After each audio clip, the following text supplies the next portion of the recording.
Miradas de Artista Radio desde Mar del Plata, Buenos Aires, Argentina. Miradas, miradas de artista. Miradas, miradas de artista.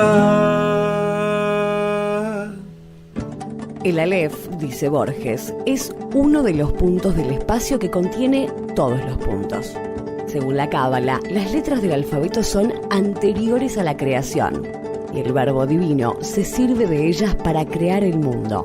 Una poderosa metáfora que para los cabalistas no es metáfora sino verdad literal, de cómo el lenguaje crea la realidad, en lugar de meramente reproducirla o reflejarla. Si toda la realidad surge de las letras del alfabeto y todas las letras surgen de Aleph, el universo entero cabe en esa letra. Es este un fragmento del comentario de Carlos Gamerro en Borges y los clásicos. Al escuchar y leer, ustedes oyentes, como nosotros, reescribiremos los textos utilizados con la herramienta básica de la creación, el lenguaje. Ustedes y nosotros arrojaremos y recogeremos palabras al aire. Palabras al Aire se emite con los auspicios de Lágrimas de Circe, sello editor y librería virtual. Hacia Ítaca, certamen literario internacional. Una convocatoria anual desde Mar del Plata a todos los escritores de habla castellana.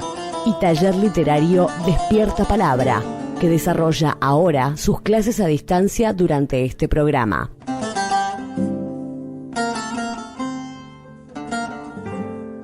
Nuestra cortina es la deliciosa Del Mismo Sol, de y por Julio Ascano,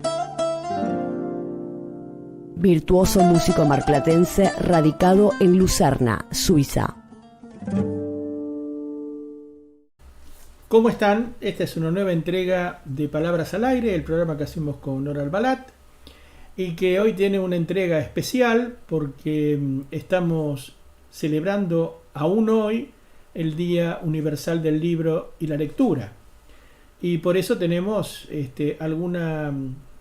algún material especial dentro de este programa. Como siempre tenemos a dos autores, a dos escritores, a dos escritoras en este caso. La narradora Liliana Alami, cuyo último libro me acaba de llegar, una belleza realmente, van a escuchar ustedes a Liliana leyendo uno de sus cuentos, de su último libro. Y Susana Giraudo, de Córdoba, cuyo libro, uno de sus últimos libros, tuve el gusto de leer y de compartir varias veces en la biografía de Facebook y que realmente me sedujo. Una poesía diferente, una poesía con muchísima fuerza y con muchísima seducción. Iba a haber un poeta también, iba a haber otro integrante del programa, como siempre, casi siempre son tres, pero bueno, no voy a decir quién es ese poeta, pero no cumplió con la entrega y bueno, nosotros tenemos que editar porque si no, no llegamos al sábado con el material disponible editado. Bien, vamos entonces, sin más demoras, a la introducción.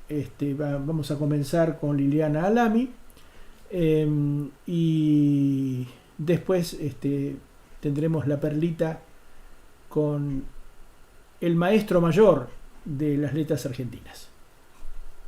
Allá vamos.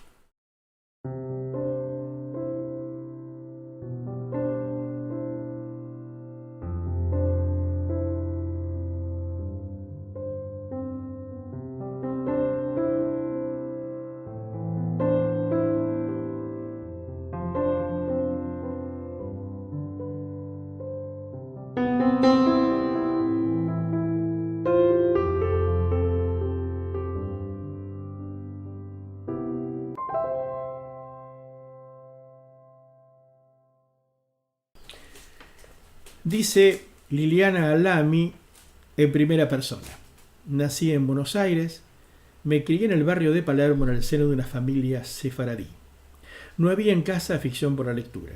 Por otro lado, la voz de mi padre, como casi siempre sucede en las familias de ascendencia árabe, era la que se hacía escuchar, dejando a la mujer en un segundo plano.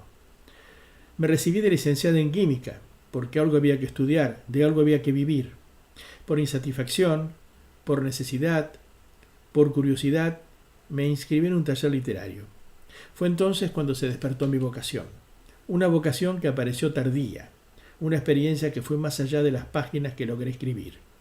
Comprendí cuán poderosa es la palabra. Y en ese mundo de mujeres silenciadas a causa de su cultura, haciéndome cargo, al fin, de las palabras que ahora podía unir, cargándolas de algún sentido, conseguí hacer valer mi propia voz. Tuve un maestro extraordinario, Santiago Kovadelov, quien creyó en mí antes que yo misma. El trabajo fue arduo y sostenido. Hoy pienso que el material de mi escritura, mi prosa intimista, los temas que en gran parte me atraen, tienen que ver con la mujer que yo había sido. Tengo 8 libros de cuentos publicados y una novela. Obtuve varios premios, tanto en el país como en el exterior, reconocimientos que valoro enormemente. Destaco, entre otros, el Premio Municipal, bienio 2010-2011, que recibió mi novela El Verbo Justo, y el premio en el Certamen Internacional Sor Juana Inés de la Cruz, 2016, que recibió mi libro de cuentos Las Cosas de Fondo, lo que me valió viajar a Guadalajara para presentar el libro publicado en México. Mogli Ediciones acaba de publicar mi último libro, Los que están solos, del cual Liliana Lamy nos lee hoy uno de los cuentos integrantes de esta selección. Con ustedes entonces la señora Liliana Lamy. Agradezco mucho a Carlos Cartolano la invitación a este bellísimo programa Palabras al Aire. Estoy muy contenta de participar en él. Mi nombre es Liliana Lamy, soy narradora, tengo una novela publicada y todos mis otros libros son de cuentos. A mí me gustaría escribir un poco más largo, pero las historias se me imponen así. La pena es que se agotan pronto, pero esa es la manera en que se manifiestan y yo simplemente soy la intermediaria. Hace muy poquito, hace apenas unos días, Mogli Ediciones me hizo llegar a mis manos mi último libro de cuentos, Los que están solos. Reúne 11 historias que son independientes entre sí, pero que tienen sí un denominador común.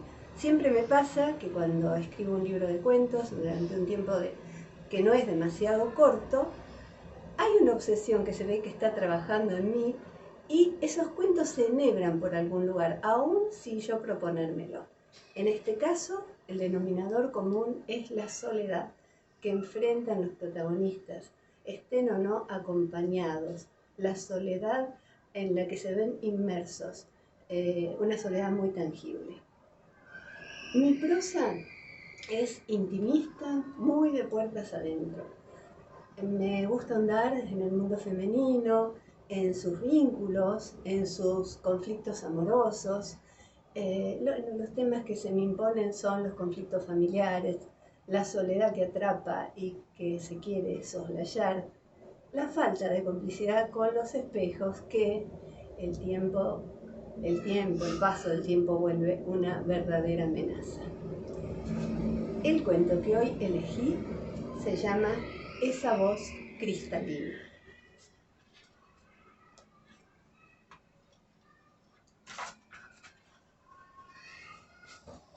Su voz siempre fue cristalina. A pesar del tiempo mantiene su color y su frescura, algo que también se extiende a su risa. Ríe, el aire vibra, y no hay quien no se dé vuelta al escucharla queriendo ver a la chica, imaginando, claro, que esa cascada de matices casi hipnóticos solo puede provenir de una chica. Pero la chica ahora es ella, más vieja que joven, ni linda ni fea, ni... Su voz y su risa están cada vez más en disonancia con el resto. Nunca fue hermosa, pero la voz, la risa y el aspecto lozano que antes concordaban hacían contundente su presencia. Ahora no. Ahora está escindida.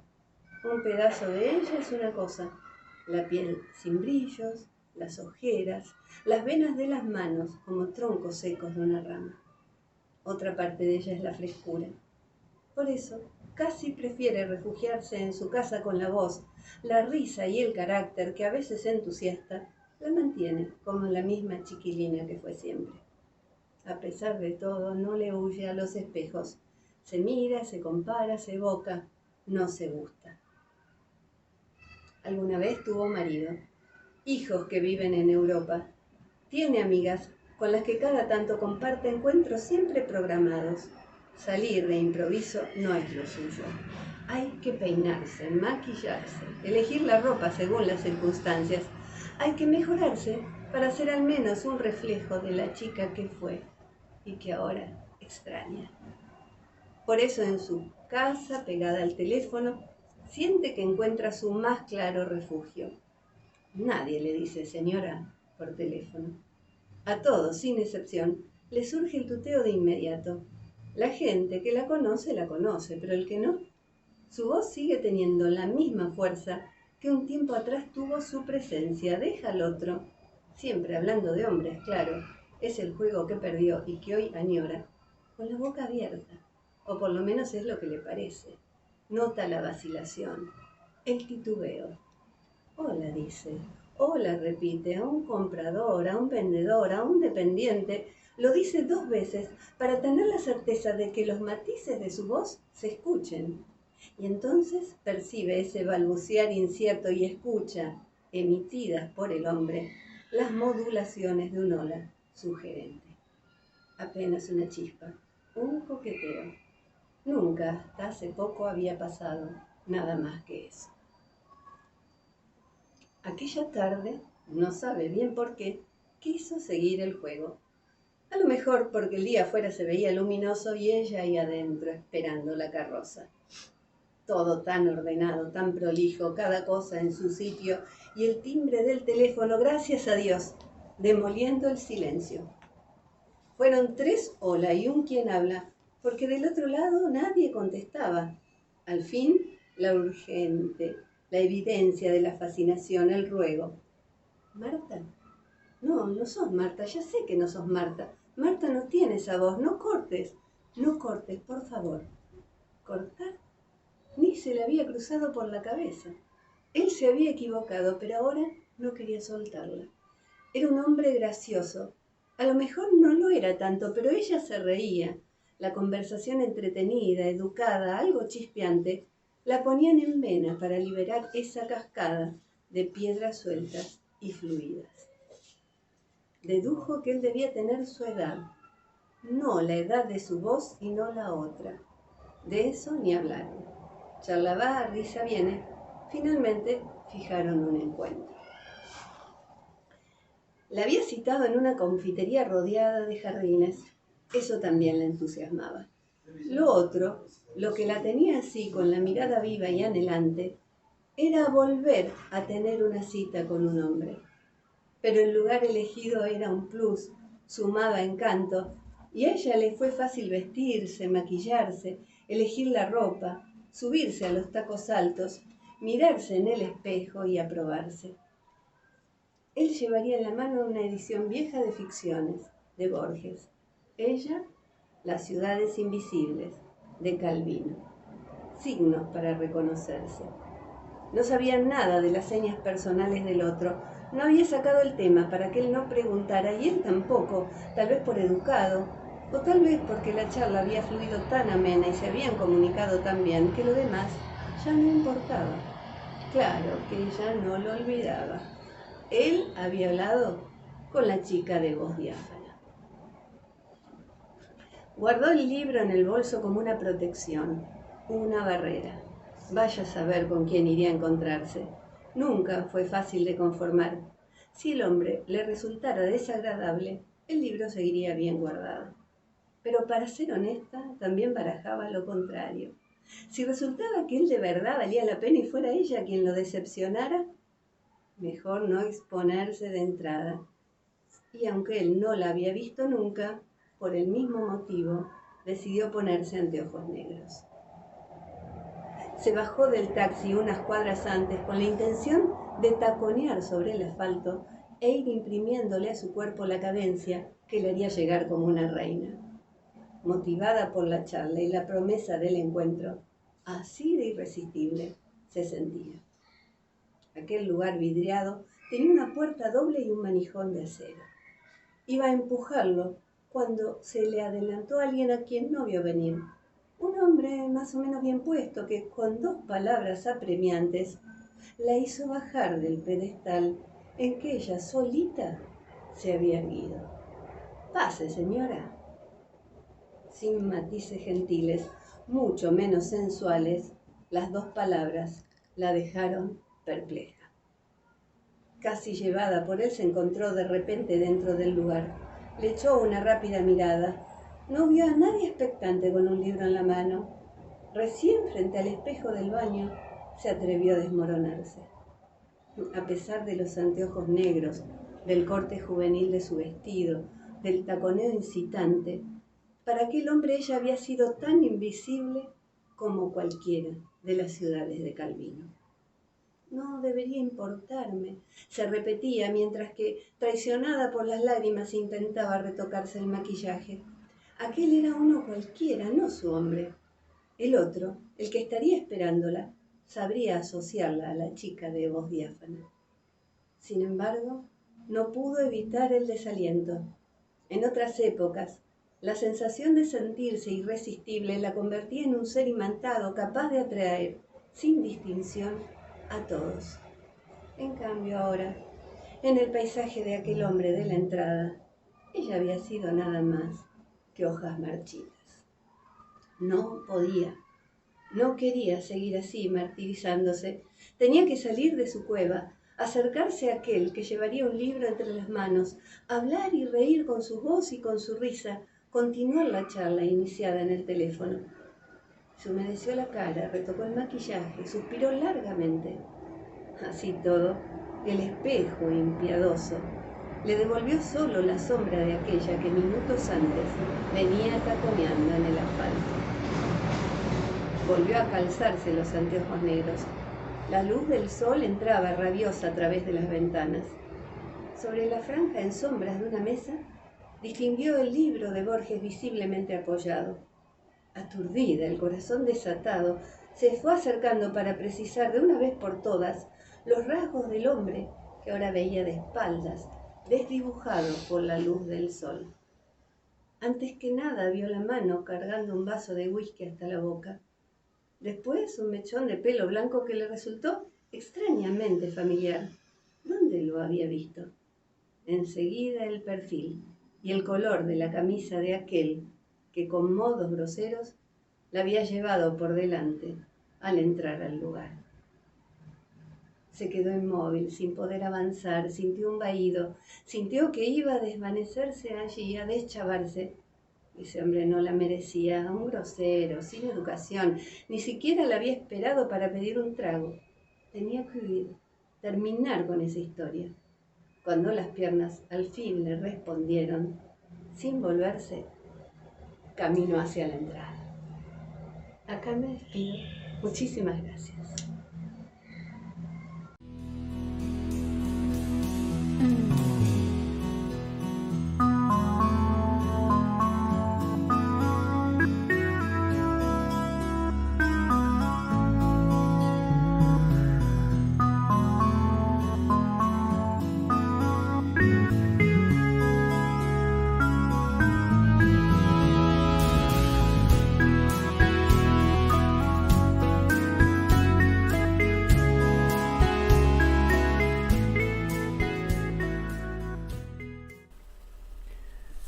Bueno, algunas tardes atrás, la querida poeta Silvina Bukovic pasó por casa para dejarme 2 libros, sus últimos 2 libros. Coincidencia, ese mismo día llegó el libro de cuentos de Liliana Alami, que uno de los cuales integra el programa de hoy. Y llegamos entonces a la perlita de este sábado, en el que por esas coincidencias y porque, bueno, estamos atentos siempre al quehacer, al acontecimiento espiritual, estamos festejando también el Día Internacional del Libro y de la Lectura. Y qué mejor que leer un texto de Jorge Luis Borges para este día. En mi libro de los ensayos borgianos, me encuentro con Del culto de los libros, en el que años atrás yo hice una anotación marginal, puse Biblioteca de la Memoria y de la Creación, que es la biblioteca, la más grande biblioteca que cada uno de nosotros cuando escribe atesora, ¿no? La Biblioteca de la Memoria y de la Creación. Vamos a compartir entonces este ensayo de Jorge Luis Borges, de nuestro mayor maestro, titulado Del culto de los libros. En el 8º libro de la Odisea se lee que los dioses tejen desdichas para que a las futuras generaciones no les falte algo que cantar. La declaración de Mallarmé, el mundo existe para llegar a un libro, parece repetir, unos 30 siglos después, el mismo concepto de una justificación estética de los males. Las dos teleologías, sin embargo, no coinciden íntegramente. La del griego responde a la época de la palabra oral, la del francés a una época de la palabra escrita. En una se habla de cantar y en otra de libros. Un libro, cualquier libro, es para nosotros un objeto sagrado. Ya Cervantes, que tal vez no escuchaba todo lo que decía la gente, leía hasta los papeles rotos de las calles. El fuego, en una de las comedias de Bernard Shaw, amenaza la biblioteca de Alejandría. Alguien exclama que arderá la memoria de la humanidad, y César le dice, déjala arder, es una memoria de infamias. El César histórico, en mi opinión, aprobaría o condenaría el dictamen que el autor le atribuye, pero no lo juzgaría, como nosotros, una broma sacrílega. La razón es clara. Para los antiguos la palabra escrita no era otra cosa que un sucedáneo de la palabra oral. La fama que Pitágoras no escribió, Gompers defiende que obró así por tener más fe en la virtud de la instrucción hablada.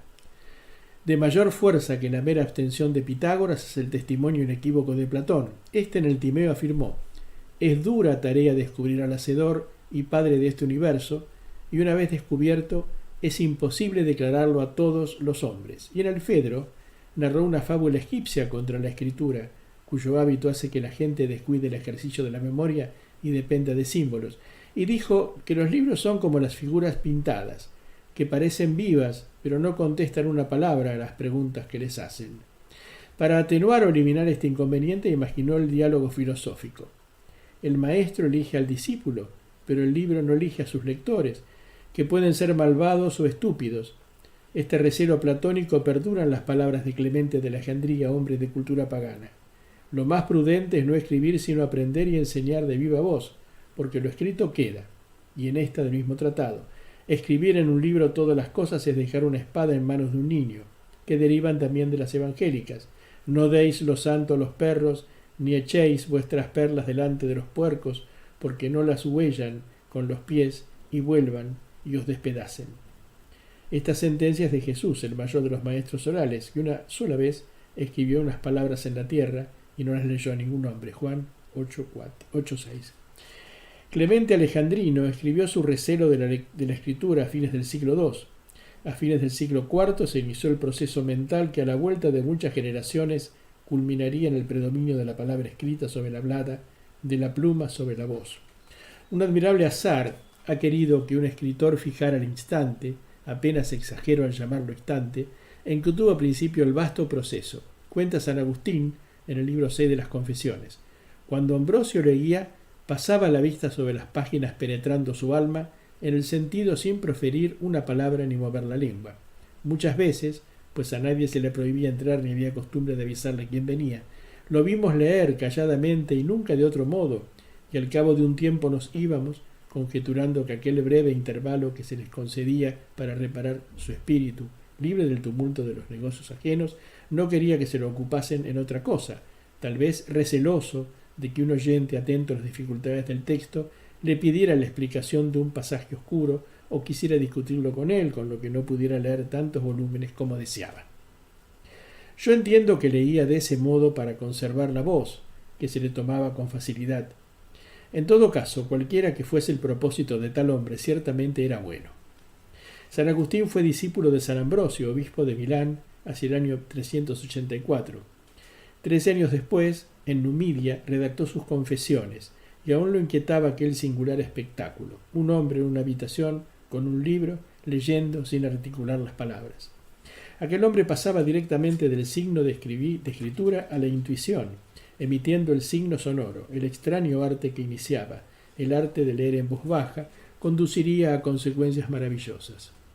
Conduciría, cumplidos muchos años, al concepto del libro como fin, no como instrumento de un fin. Este concepto místico, trasladado a la literatura profana, daría los singulares destinos de Flaubert y de Mallarmé, de Henry James y de James Joyce. A la noción de un Dios que habla con los hombres para ordenarles algo o prohibirles algo, se superpone la del libro absoluto, la de una escritura sagrada. Para los musulmanes, el Alcorán, también llamado el libro Al-Kitab, no es una mera obra de Dios como las almas de los hombres o del universo, es uno de los atributos de Dios como su eternidad o su ira. En el capítulo 13 leemos que el texto original, la madre del libro, está depositado en el cielo. Muhammad al-Ghazali, el algacel de los escolásticos, declaró: el Alcorán es copia en un libro, se pronuncia con la lengua, se recuerda en el corazón y sin embargo sigue perdurando en el centro de Dios y no lo altera a su pasaje por las hojas escritas o por los entendimientos humanos. George Sale observa que ese increado Alcorán no es otra cosa que su idea o arquetipo platónico. Es verosímil que Al-Ghazali recurriera a los arquetipos, comunicados al Islam por la Enciclopedia de los Hermanos de la Pureza y por Avicena, para justificar la noción de la madre del libro. Aún más extravagantes que los musulmanes fueron los judíos. En el primer capítulo de su Biblia se halla la sentencia famosa: y Dios dijo, sea la luz y fuera luz. Los cabalistas razonaron que la virtud de esa orden del Señor procedió de las letras de las palabras. El tratado Sefer Yetzirah, libro de la formación, redactado en Siria o en Palestina hacia el siglo VI, revela que Jehová de los ejércitos, Dios de Israel y Dios Todopoderoso, creó el universo mediante los números cardinales, que van del 1 al 10, y las 22 letras del alfabeto. Que los números sean instrumentos o elementos de la creación es dogma de Pitágoras y de Jámblico. Que las letras lo sean es claro indicio del nuevo culto de la escritura. El segundo párrafo del segundo capítulo reza: 22 letras fundamentales, Dios las dibujó y las grabó, las combinó, las pesó, las permutó y con ellas produjo todo lo que es y todo lo que será. Luego se revela qué letra tiene poder sobre el aire, cuál sobre el agua, cuál sobre el fuego, y cuál sobre la sabiduría, y cuál sobre la paz, y cuál sobre la gracia, y cuál sobre el sueño, y cuál sobre la cólera, y cómo. Por ejemplo, la letra Kaf, que tiene poder sobre la vida, sirvió para formar el sol en el mundo, el miércoles en el año y la oreja izquierda en el cuerpo. Más lejos fueron los cristianos. El pensamiento de que la divinidad había escrito un libro los movió a imaginar que había escrito dos y que el otro era el universo. A principios del siglo XVII, Francis Bacon declaró en su Advancement of Learning que Dios nos ofrecía dos libros para que no incidiéramos en error. El primero, el volumen de las Escrituras, que revela su voluntad. El segundo, el volumen de las criaturas, que revela su poderío y que ésta era la llave de aquel. Bacon se proponía mucho más que hacer una metáfora. Opinaba que el mundo era reducible a formas esenciales, temperaturas, densidades, pesos, colores, que integraban en número limitado un abecedarium naturae, o serie de las letras con que se escribe el texto universal. Sir Thomas Browne, hacia 1642, confirmó: dos son los libros en que suelo aprender teología, la Sagrada Escritura y aquel universal y público manuscrito que está patente a todos los ojos. Quienes nunca los vieron en el primero, lo descubrieron en el otro. En el mismo párrafo se lee: todas las cosas son artificiales, porque la naturaleza es el arte de Dios. 200 años transcurrieron y el escocés Carlyle, en diversos lugares de su labor y particularmente en el ensayo sobre Cagliostro, superó las conjeturas de Bacon, estampó que la historia universal es una escritura sagrada que desciframos y escribimos inciertamente y en la que también nos escriben. Después, León Bloy escribió: No hay en la tierra un ser humano capaz de declarar quién es. Nadie sabe qué ha venido a hacer a este mundo, a qué corresponden sus actos, sus sentimientos, sus ideas, ni cuál es su nombre verdadero, su imperecedero nombre en el registro de la luz. La historia es un inmenso texto litúrgico, donde las letras, las iotas y los puntos no valen menos que los versículos o capítulos íntegros, pero la importancia de unos y de otros es indeterminable y está profundamente escondida. El mundo, según Mallarmé, existe para un libro. Según Bloy, somos versículos o palabras o letras de un libro mágico, y ese libro incesante es la única cosa que hay en el mundo. Es mejor dicho, es el mundo. Hasta aquí, Jorge Luis Borges. Felicitaciones y felicidades para todos los que tenemos que ver con el libro. El libro de la memoria, el libro de la creación. Y este libro, los libros que todos compartimos en un día como hoy. Ya volvemos.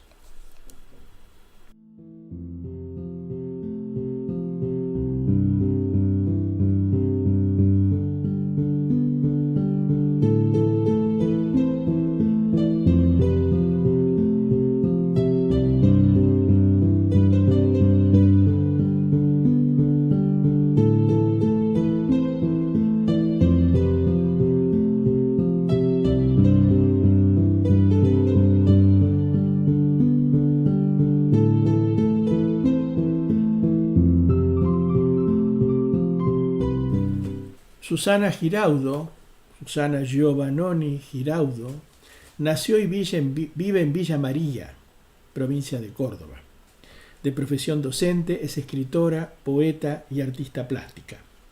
Publicó varios libros, entre ellos Trazo y Poema, 1988, Cuerpo de Luz, 1991, El Solar Transparente, 1993, La Luna en Fuegos de Final de Noviembre, 1998, La Armonía de las Desarmonías, 2002, edición bilingüe italiano-español, Monedas en el agua de una fuente, 2009, Árida Lengua, 2015, Contra Marea, 2016, Matar a la Bestia, 2017, libro que realmente me sedujo, Leve, 2018 y Prontuario, 2020.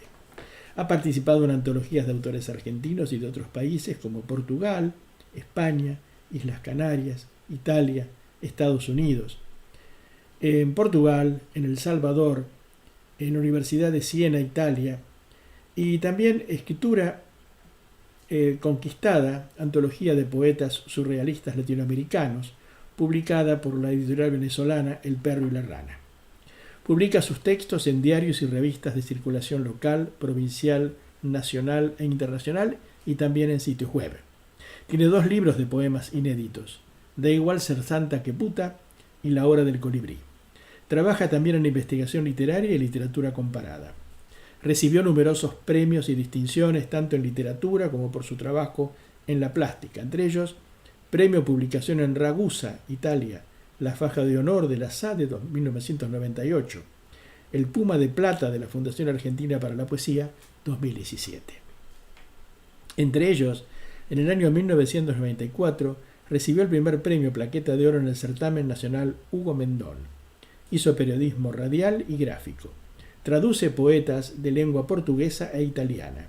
Actualmente integra, desde el año 2005, el grupo literario Paco Urondo y coordina el taller de pintura en técnicas sobre papel Armando Molina Rosa. Con ustedes, la señora Susana Giraudo. Buenas noches. Esta noche voy a leer para Palabras al Viento de Carlos Enrique Cartolano, que me ha distinguido con esta invitación en un tiempo en que la poesía pareciera un anacronismo, cuando en realidad la poesía es la piel del latido del mundo y lo que se vive pisando esta tierra. Tal vez para muchos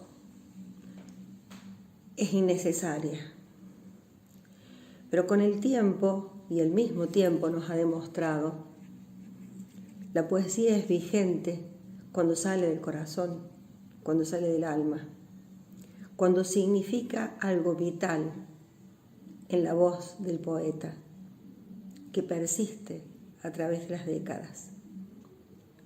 Esta década que estamos viviendo, estos años que estamos viviendo, son una marca en la corteza del mundo. Y estamos inmersos en él, estamos viviendo con esa marca, luchando como podemos, con los elementos con que nos va dando alguien que nos ilumina, para cuidarnos, para cuidar a nuestra prole, para cuidar la educación de las generaciones que vienen, tan en peligro, tan acosadas. La larga experiencia me decía que no iba a vivir un momento así, impredecible, antes de desaparecer del mundo. Pero por lo visto, es cierto cuando uno dice a una altura el tiempo, todavía no lo he visto todo. Y eso es lo que digo hoy. Creo que es un sentimiento afín, común a todos los que nos manejamos con la palabra. Les voy a leer esta noche, mejor dicho, porque ya es de noche aquí en Córdoba. Les voy a leer un poema, les iba a leer un poema inédito. Resulta que me doy cuenta que para poder realizar esto, yo, Susana Giraudo, nacida en Villa María, Córdoba, no he aprendido todavía bien el manejo de la tecnología y creo que no tengo mucho tiempo para aprenderlo, así que me manejo como puedo. Iba a leer poesía inédita y sé que no puedo acceder a ella porque todavía no la he imprimido. Entonces me valeré de mi último libro o de un libro muy querido que se llama Árida Lengua. Mi último libro se llama Prontuario, se los voy a mostrar. Prontuario, sé que se ve al revés, pero bueno, se llama Prontuario. Y tiene una imagen que he pintado hace unos años atrás.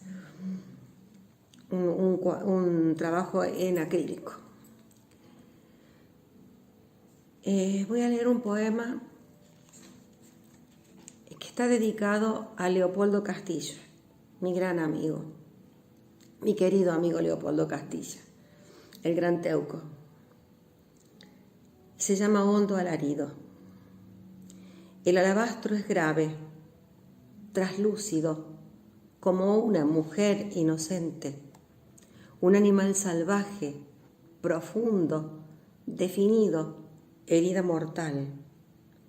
El ámbar es un ojo amarillo que rueda, acaricia la corteza hacia la tierra. Formas pétreas del misterio, alabanzas supervivientes a los siglos. Ser ámbar, alabastro, ciénaga poderosa, hambre de la tierra, distracción de Dios. Ser definida a decisión, hondo alarido, eco. Mi intento es no ocupar este tiempo tan valioso de comunicación solamente leyendo poesía, sino tratando de comunicarme desde la calidez, desde el amor que nos une a todos los poetas, que estoy segurísima, que todos sentimos lo mismo. Nos acompañamos a través de las redes, a través de todos los medios que tenemos, nos acompañamos, nos leemos, nos alentamos. Entonces, me parece que lo bueno es que se sienta la comunicación, que se sienta el afecto, el calor humano. Ahora voy a leer un poema de amor como nunca falta en mis lecturas, que se llama Dulce. Él mira el jardín desde lejos, Ella azucara pétalos de caléndulas, de las que crecen en los barrancos con el color más furioso del crepúsculo, amasadas entre el primor de manos y azúcar. Él mastica con desgano el manjar y deja caer las sobras. Ella rechina los dientes con dolor, barre después los rincones del cuarto, las orillas de la noche, levanta huellas, restos, huesitos de flores, el desperdicio.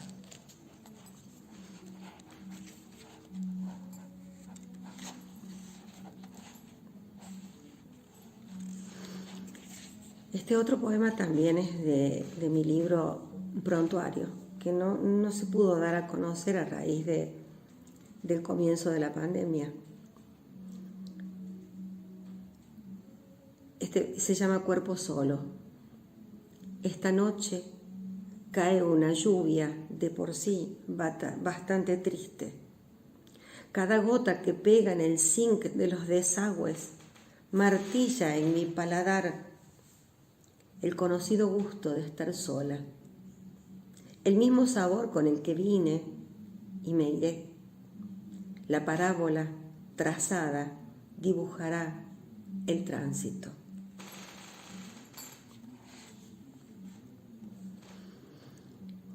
De este mismo libro voy a leer Noches Negras. No me quita el sueño que sellen mi boca y me amordacen. Despierto gimiendo cuando el soñar se hace trizas y golpea contra las 4 paredes de todas mis noches negras.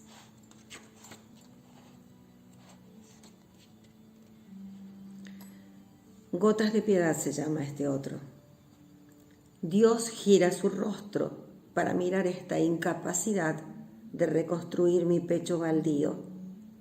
Dios se burla de mi corazón que igual sigue cantando en semitono. Duro desafío. Muy adentro, alguien repara con gotas de piedad las alas de mis pies.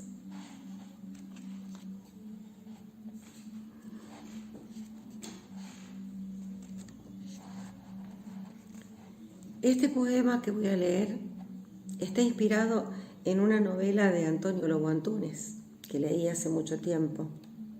Y en honor a él lo escribí. Está dedicado a Antonio Lobo Antunes, el gran novelista portugués. Se llama La Nada. No necesito el jardín para nada. No viene a mi encuentro en la noche más áspera. No necesito el naranjo para nada. Siempre su engaño de fruta amarga, ardiéndome los labios, como amargas esta casa que ha perdido los ecos. Si por lo menos hubiera algún zapato en el suelo, con el cordón desatado, o un pantalón en desorden sobre la cama, pero ya nada, nada, nada.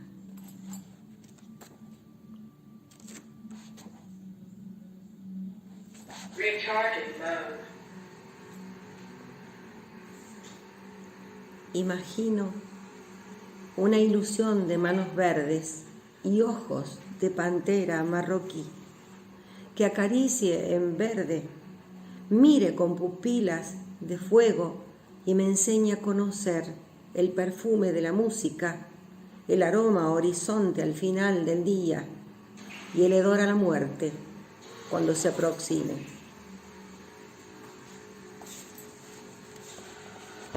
De mi libro Árida Lengua voy a leer poemas que no tienen título. Duelen los ojos, enfrentan disfraces, perforan las noches buscando una luz, una chispa de fuego. Con los destellos del día se deshacen arquetipos. No existe el engaño cuando llegan las horas, una a una. Envuelto en ellas, el insomnio se multiplica, convirtiendo todo en una cruda visión. Nos reconocemos incomprensibles personajes que con la primera luz insistimos construyendo el instante con los restos que ha dejado la víspera.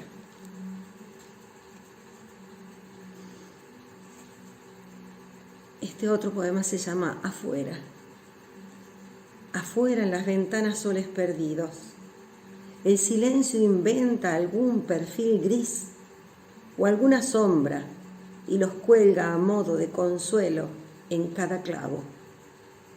Falta ropa de hombre en este cuarto, voz de hombre en los oídos, perfume de hombre en la almohada.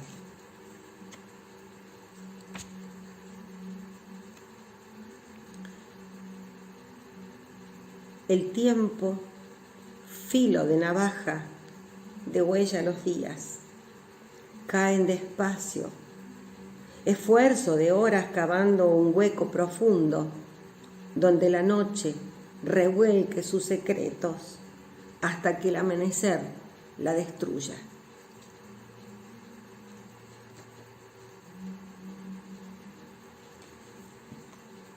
Este poema se llama Rostro de papel y lo escribí en un viaje con mi nieta, la mayor,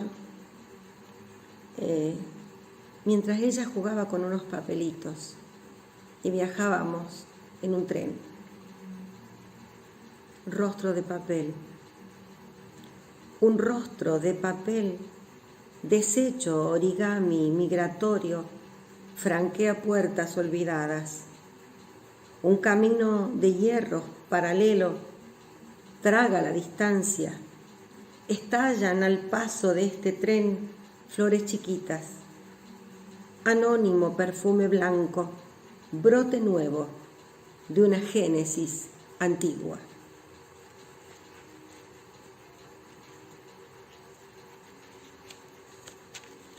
Y creo que este es el último porque no me he medido el tiempo. Distraída como soy, no calculé el tiempo.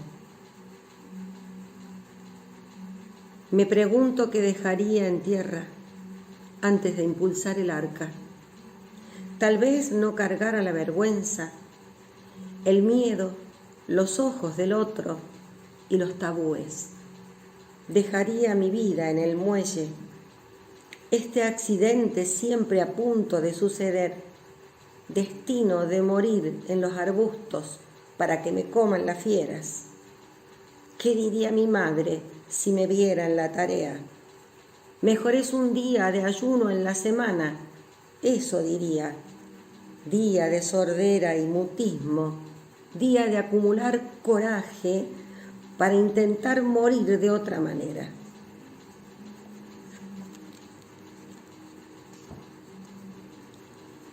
Bueno, al último, voy a usar uno más, voy a leer, que está dedicado a mi nunca jamás olvidado, siempre recordado con afecto, mi amigo Jorge Madrazo. Siempre debajo de vos, hembra de bruma, suspendida de tu esplendor. Podría ser diosa matutina, pero prefiero ser sombra de semillas germinadas, ardid destino de apesonados frutos, dulce idea de mujer volteada a toda idea, espalda de un boceto, alarido de un verso sordo, lamento de lejanía en llamas.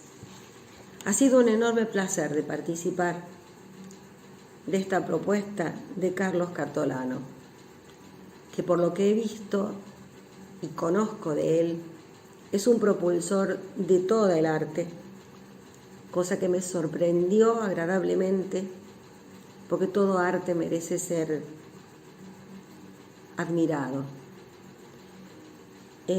Se lo agradezco, me siento honrada, vuelvo a repetirlo, por su invitación y espero que todos los que me ven sientan que nos estamos acompañando. Y lo digo en plural. Me acompañan los que me escuchan y los acompaño con mi palabra. Buenas noches.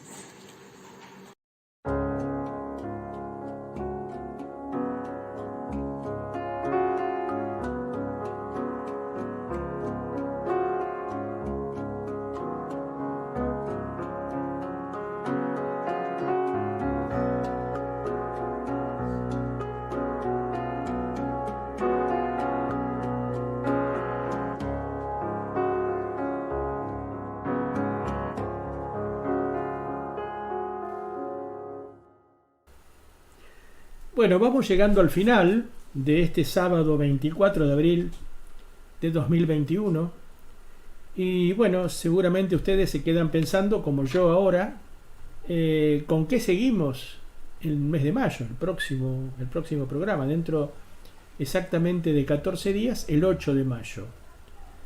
Seguimos con dos poetas fundamentales, al menos para mí y sé que para muchos más.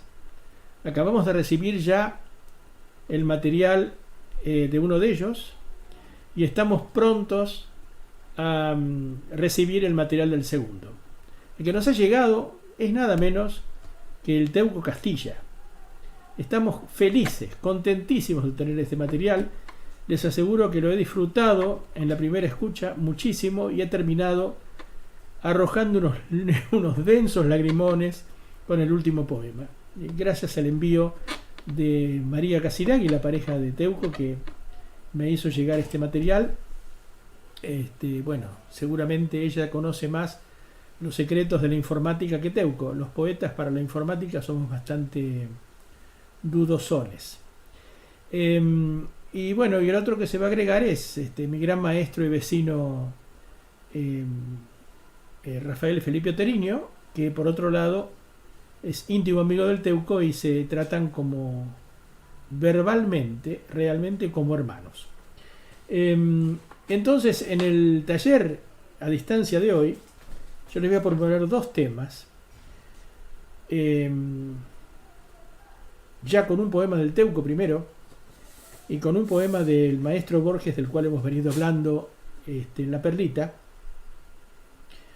El desierto, en un poema de Teuco Castilla, y El río, en un poema de Jorge Luis Borges. Ustedes elegirán uno de estos dos temas para desarrollar un trabajo narrativo, poético, ensayístico, ¿no? El río y el desierto. Comenzamos con El desierto de Leopoldo Teuco Castilla. Este poema fue publicado en la revista de poesía Prometeo de Medellín, Colombia. El desierto. En el desierto uno es la sombra, la hendidura por donde pasa la muerte o el día siguiente. Uno vive su tumba a oscuras dentro de su carne, oyendo cómo el viento se lleva el día o el polvoriento mar que golpea sin aire contra el aire su mariposa negra. Aquí las constelaciones cargan el escorpión y el hombre se envenena si pronuncia a solas su propio nombre en la noche. Solo cuando el médano rojo espanta la luna, después que el espacio se ha devorado, recién entonces lo que queda de uno cicatriza. Tremendo poema, ¿no? Tremendísimo poema que les da el pie para que escriban sobre el desierto. Y ahora el de Jorge Luis Borges, que es nada menos que arte poética. Creo que ya en algún momento este poema, que yo prefiero entre muchos, lo he compartido por aquí y en redes sociales. Arte poética. Mirar el río hecho de tiempo y agua y recordar que el tiempo es otro río, saber que nos perdemos como el río y que los rostros pasan como el agua. Sentir que la vigilia es otro sueño, que sueña no soñar y que la muerte que teme nuestra carne es esa muerte de cada noche que se llama sueño. Ver en el día o en el año un símbolo de los días del hombre y de sus años, convertir el ultraje de los años en una música, un rumor y un símbolo. Ver que la muerte, el sueño, en el ocaso un triste oro, tal es la poesía, que es inmortal y pobre. La poesía vuelve como la aurora y el ocaso. A veces en la tarde una cara nos mira desde el fondo de un espejo. El arte debe ser como ese espejo que nos revela nuestra propia cara. Cuentan que Ulises, harto de prodigios, lloró de amor al divisar su Ítaca, verde y humilde.